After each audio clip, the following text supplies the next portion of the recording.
Greetings, everybody. This is Giles Kennedy from Ohio Valley Rails, Columbus Wired, and a volunteer for Ohio Operation Lifesaver. Don Aders, spelled with an O, but it's pronounced Aders, and Lindsey Thompson graciously gave me a behind-the-scenes tour today of EnterTRAINment Junction. I'm going to be adding more video later today, but I just want to give you a thumbs up for everything they do here at EnterTRAINment Junction. It's not just a model train layout. It is a kid-friendly attraction. They have conference rooms, birthday rooms, and banquet rooms available. They also have various events throughout the year. So go to their website. I'll have that linked in the video later. But again, Don and Lindsey were very gracious to let me behind the scenes today. I really appreciate everything you've done today. You'll see how massive this facility is. And it's not just for train people. It's for history people. It's for people who's wanting to take the family out for the day. This is a great place to go visit in the north side of Cincinnati and Westchester Township. So again, thank you graciously.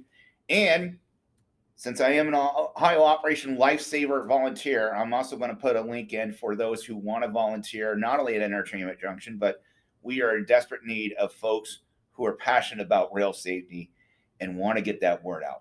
We do have classes coming up. You can go to the link that I'll offer in the YouTube page and simply sign up and get registered. We want you out there to help people learn about railroad crossing safety as well as safety around railroad property. So we'd love to have you aboard as well. Again, I hope you enjoyed today's tour of EnterTRAINment Junction, and thank you for visiting us. You're inside of the mountains of the trains at EnterTRAINment Junction. This is actually how it works, and you'll get a sort of a back scene tour. Start off with the mountains that you're looking at above. We use $50,000 worth of basically insulating foam, like you basically put on a house. That was what we used and carved all the mountains out of. It took us about several weeks to just carve rocks, okay? We have a real waterfall and a real river in our layout. The layout is actually 25,000 square feet, okay? So it's actually in physical space, the largest indoor model railroad that I know of in the world. There is one in Germany that's HO. Yep. And it's a 1/87th scale. Mm-hmm. It's approximately 24,000 square feet. But I cheat by using large 1/24 scale trains. You're technically the world's largest G-scale landor. So anyway, that gives you a little bit of background. The tanks that you see right here, we have 3 of them. One is under the waterfall and 2 right here. So at night, all the water drains into the tanks, and then in the morning we pump it up and it goes through the layout. So that's how that works. Back in the room there is also the train repair shop, which we can see later. And that's where we keep all the parts. We make our own parts, gears, and that type of thing. And we have spares. So that's the room in there. Originally, when we opened, I asked our volunteers, and what you see here is the table. My general contractor actually built the table along with the building that you will be seeing, and everything from the table up was all done by volunteers. We had 150 volunteers to build the layout, lay the track. Everything on the layout is 100% scratch built. The only thing that's bought and used is track, trains, and automobiles, and every other item that you see on the layout is scratch built. Every tree, every person is hand painted, so every building and structure is hand painted. And you're a huge partner with the Miami Valley Garden and Railway Society and Greater Cincinnati. The Miami Valley and the Greater Cincinnati Garden Railway Society are the 2 clubs that got together and got us 150 volunteers and made this possible. I had to pay for the materials. We had a design team do the track plan, and we had, like I said, a guy that oversaw the volunteers and a guy that oversaw the electronics. And so this is sort of the outcome of that. We actually bought the building in 2007. Actually, no, 2006. Started working on it in 2007, and we opened in the August of 2008. That's when we opened the layout. And originally, I'll show you this right here. Originally, the computer operation was done by 47 of these panels. And it was done in a computer language called C++, which is now old and outdated. But 47 of these panels operated the 90 trains that are operating throughout the layout. And it works fine, except the problem is that unfortunately one of the engineers of the hardware had passed along, and we started having issues and trying to get parts. So we finally hired a guy who was very fluent in PLCs. We have 10 boards. There's one here, there's 8 others throughout the entire mountain. And those 10 boards are operated with PLCs, a programmable logic controller. And the best way, if you don't know what it is, because I'm pretty much computer illiterate, is the same thing as it operates an airbag in your car. Right. They work in 1,000ths of a second, but 10 of these now does about 100 times faster and more than 47 of these panels. So that is what's operating everything that's going on in the layout. So basically, just like model railroading at the house, you guys have advanced leaps and bounds with the technology. Yes, absolutely, absolutely. We do use a block system. A lot of people want to know if it's track powered. It is track powered. We still use a block system. But the logic and the controls here, we have some tracks that have 2 trains. Some tracks have 3 trains on them. Sometimes they're going in opposite directions. Sometimes they're going in the same direction. It's us basically all programming to design what we want on each track.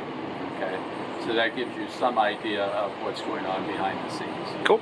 Well, I'll go to the next point and we'll take it from there. Sort of really. Still continuing our behind the scenes tour with Don Oders from EnterTRAINment Junction. This is his beautiful dream to come true. As we mentioned, the Greater Cincinnati and Miami Valley Garden Railway Societies volunteer throughout the year. They helped a lot on the engagement in building structures, you name it. I'll actually have links in the YouTube channel if you are interested in joining those organizations. We're all about procreating volunteers. If you want to volunteer or work with EnterTRAINment Junction, I did post a link to that earlier this week.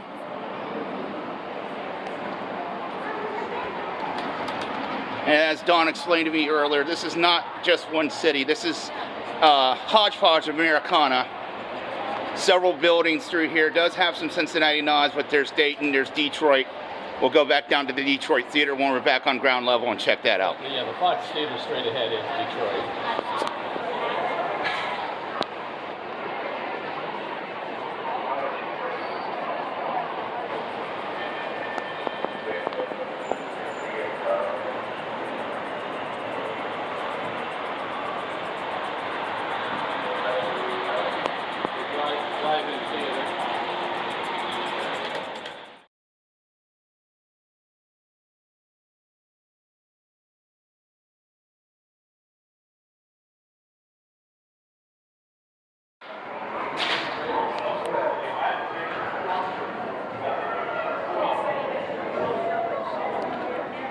It's kind of difficult not being a kid here, right?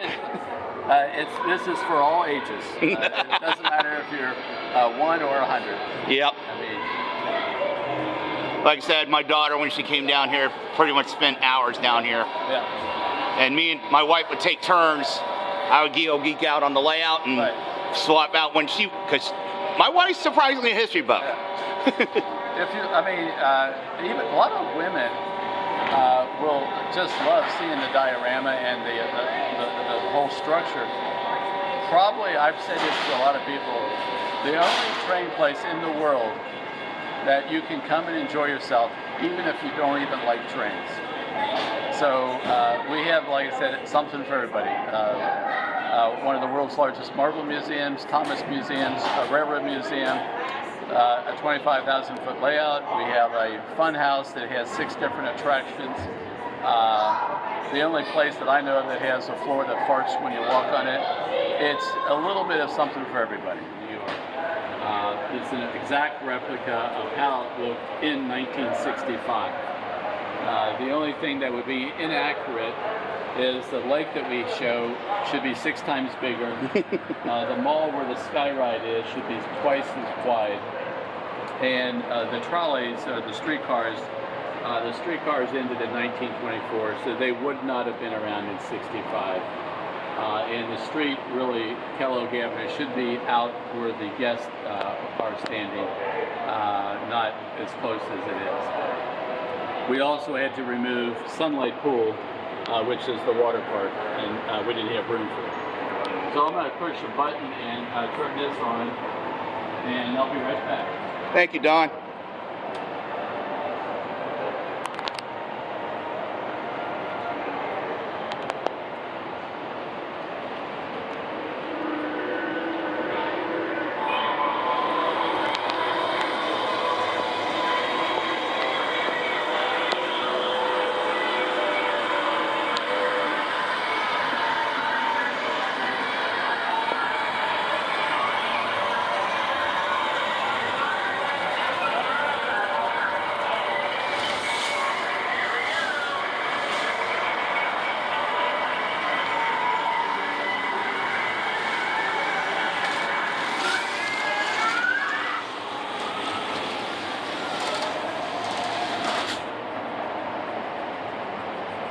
And this was all hand built. Simply amazing. As you folks know, Coney Island was originally set up here in Cincinnati, the Cincinnati Coney Island version, I should say, and eventually got bought by Taft Entertainment. And the current conception of Coney Island is out, I do believe, on the east side of town. Coney Island is on the east side along the Ohio River. As a matter of fact, we're standing in the Ohio River right now. They had rides up until 2019. They did make a deal with Kings Island when Taft Broadcasting basically made a deal with Coney Island. They traded 5 rides and the landscaping for shares of stock in Kings Island. When Taft Broadcasting opened the Kings Island that's in Cincinnati. They continued on, they did not sell the property, and they had a non-compete, so they could not have adult rides. So they tore down the roller coaster, sold the wood, and like I said, got rid of a few rides, and they turned it into more of a kids park with the water park, and then they added a concert venue called River Bend. So it kept going strong up until 2019, when they decided to just keep it as a more festival, a water park, and a concert venue. They got rid of the rides, and so it's not going to look like this as of today. Well, at least there's some sort of form of Coney Island still today. Coney Island still exists. Yep. And originally it was Parker's Grove, Ohio Grove. Then it was Coney Island of the West, and then it became just Coney Island. And there's the lake you can see out there. That, like I said, is 6 times bigger than what we are showing.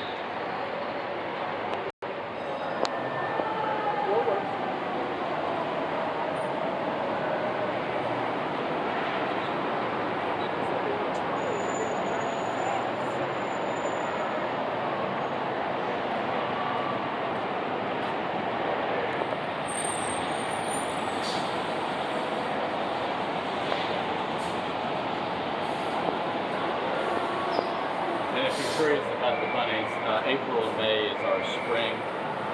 I did see it on the website. Because of Easter, right. The bunnies are still here April and May, and then the bunnies will disappear. See you soon there, bunny. But we'll have, like, 4th of July, we'll have American flags. At Christmas, we have Santas, that type of thing.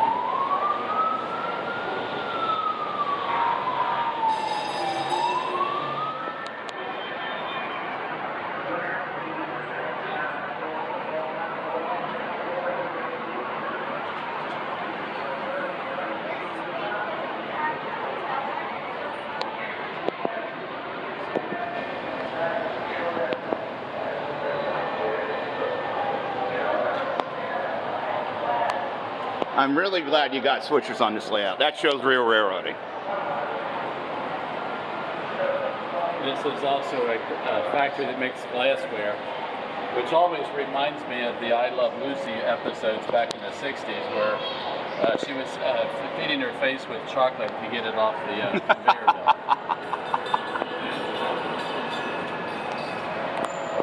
Folks from Central Ohio, Anchor Hawkard still got glass production down here, so this building should look very familiar to y'all.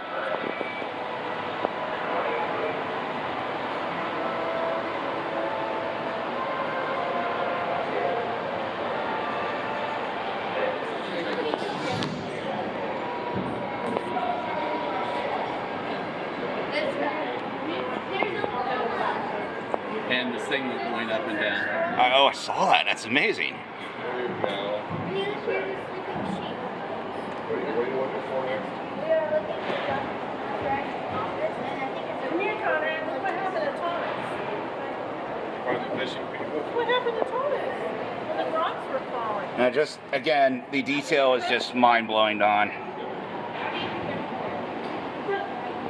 rocks were falling and crushed that building.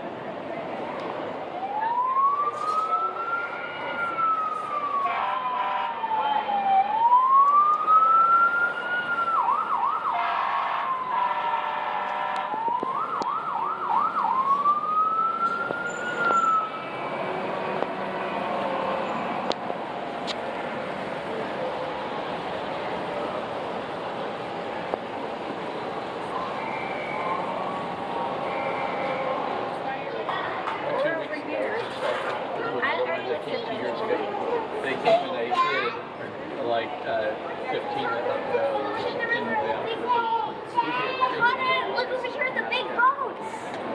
Bring your step stool. Wow. That's what that is. Yeah, well, I noticed them different places. Matter of fact, that was just with the